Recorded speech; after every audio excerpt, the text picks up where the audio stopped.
મિત્રો દેશીલાલ માધવપુરમાં આપનું સ્વાગત છે ને આપણે હમણાં થોડાક દી પહેલાં વિજયભાઈના ચણા કાઢતા હતા એનો વિડીયો નાખ્યો હતો. તો એમાં થોડા ઘણા સેટિંગ ઘટતા હતા.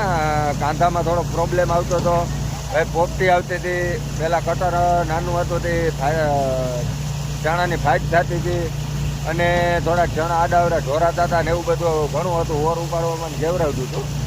પણ હવે લગભગ ટોટલી આ સેટિંગ બધા કરી લીધા છે. 2 કલાકથી હાકી છે. હવે 2 ટ્રેક્ટર જીપીયામાં હાકી છે. એક મિની એક મોટું છે. કઈ પુરવાર થાય છે. ઓરાઈ જોરદાર ઉપાડે, ચોખ્ખાઈ કમ્પ્લીટ આવે છે.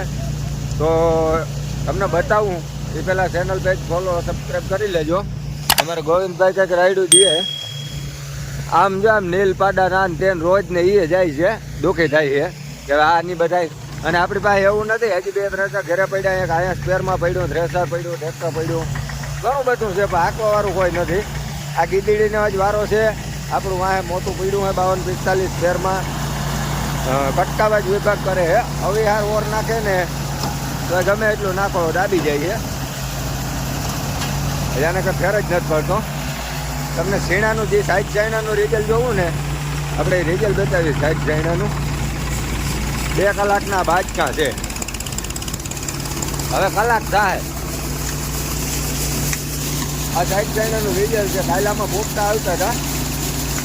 આજ બધા પોપટા અહીંયા આવી જાય. કોઈક ઢાંકરી પોપતો અને હવે યાર આખી ઉપરી ભરાઈને આવે છે. જેમાં વચલું પતરું હતું એ કાઢી નાખ્યું. એક ડાકરું નથી આવતું કે પોપટી નથી આવતી.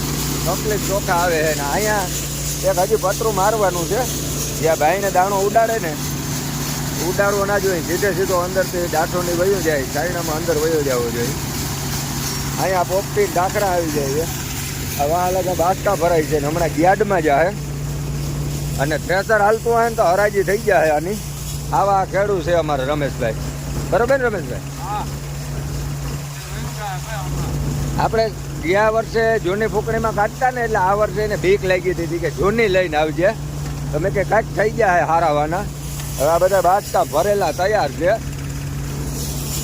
ડાયરેક્ટ બાસકામાં જ લોયું જાય છે, કંઈ કરતા નથી. તો હજી તો અમુક જે ઝીણા પાકેલા છે ને એને ફાઇટ થાય છે, વધારે છે એ. પછી જો થોડુંક ડાઉન રાખીએ તો પોપટી આવવાની શક્યતા રહે. અને પોપટી હરેક શીણામાં આવતી નથી. જે છેલ્લે પાણીની તાણ આવી હોય ને એમાં આવે. હજી 10 વીઘાના શીણા કાઢી છે. જો હજી આ લીલું પડવું લીલકાય એ હજી બાકી છે. હજી આ મકાનની પાછળ બાકી છે.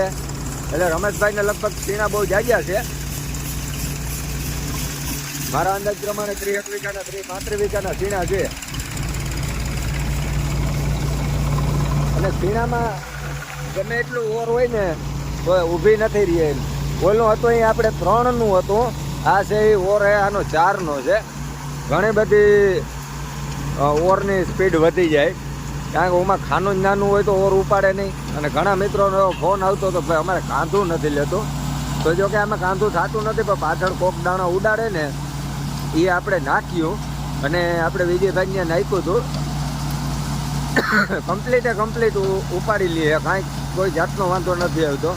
અને આરપીએમની વાત કરીને તો આપણે માંડવી હોય, ક્ષીણા હોય, 7.5 આરપીએમ સુધી જ હાલે છે. એટલે વધારે આપણે જતા નથી. જો આમાં કાયદેસર 7.5 આરપીએમ ઉપર જ હાલે છે.